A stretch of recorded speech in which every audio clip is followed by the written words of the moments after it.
Hey, welcome to Live with Lynn. So if you're here, say hi. If you're watching the replay, be sure to type replay so I know you were here. I'm Lynn Huber, and I appreciate you being here today.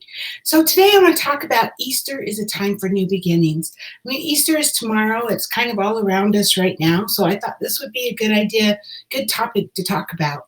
So, Easter is one of the holiest events on the Christian calendar, but it can also be a time for all of us to give thought to new beginnings. I mean, here in the US, where we are, where I am, spring is in the air, and with spring comes birth and life, right? I mean, spring, I love spring. And at this time, we can reflect on our life and what we would like to change. Life is always evolving.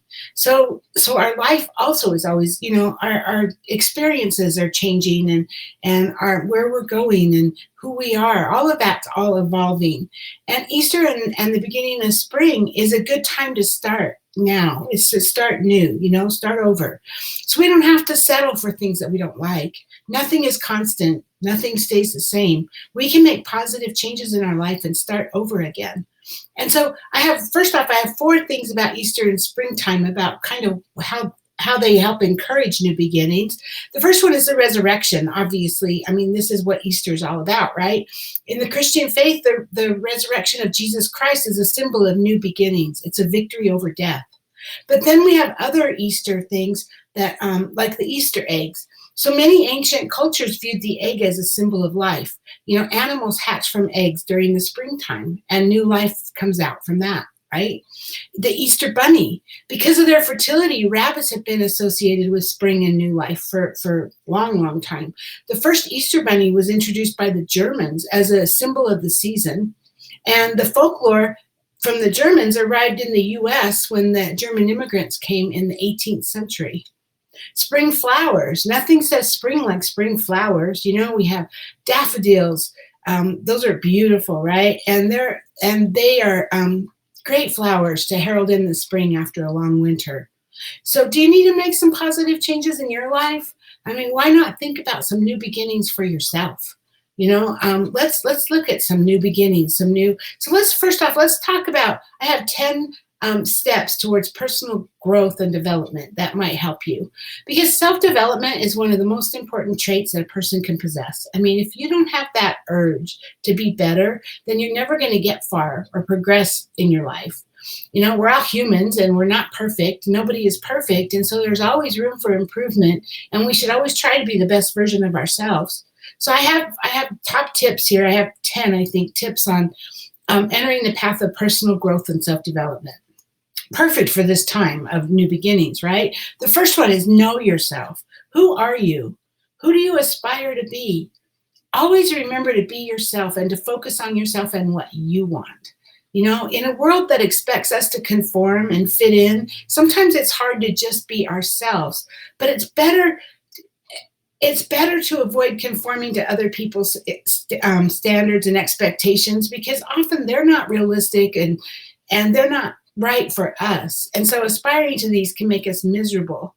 So it's better not to worry about what people think of us. We need to not care about what people think of us, because we're going to be judged no matter what. People judge. That's what they do, right?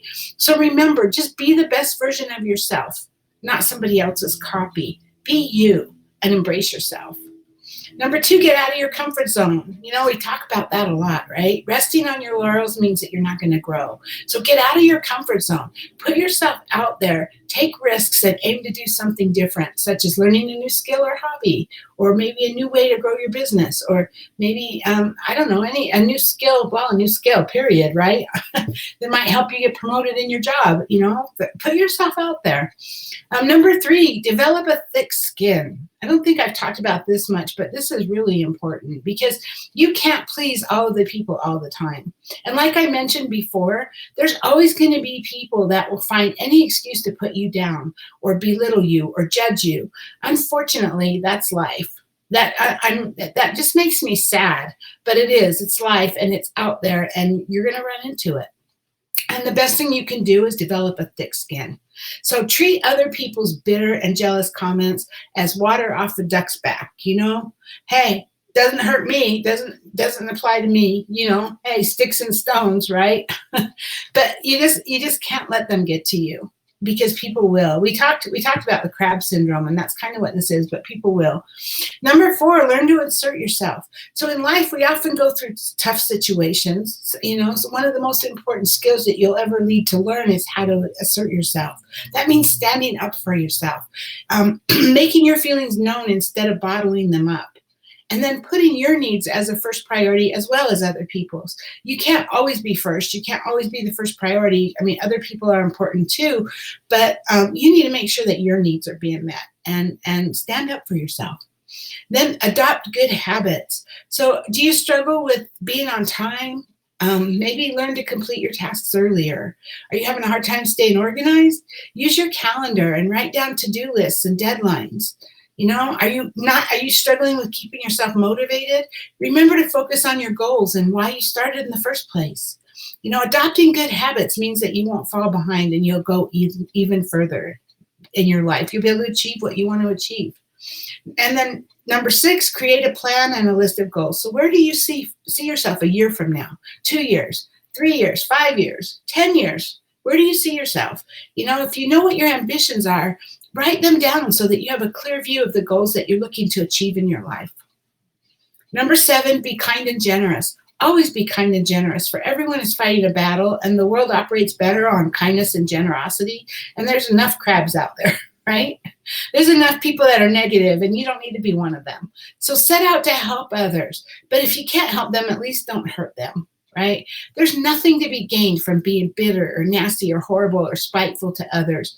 Nothing. And if you feel the need to be vicious towards others, then that actually says a lot more about you than it does about them.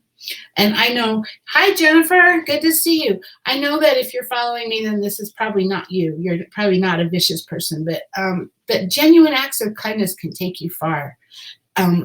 Seriously, I really believe that. I really believe spread out love, give love wherever you go, and be kind.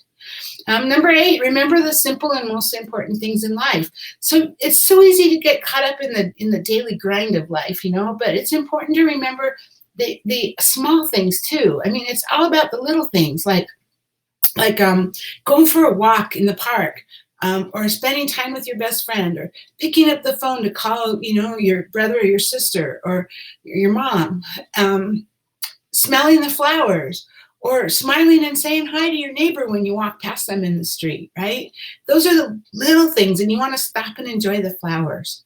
Number 9, learn new skills. So learning doesn't end when you finish school. Learning is a lifelong journey. So take up a new hobby, whether it's crafting or designing or coding, if that's what you want to learn, or painting, or learning to play a musical instrument, or maybe a sport, crochet, whatever. I mean, whatever it is, learn a new hobby.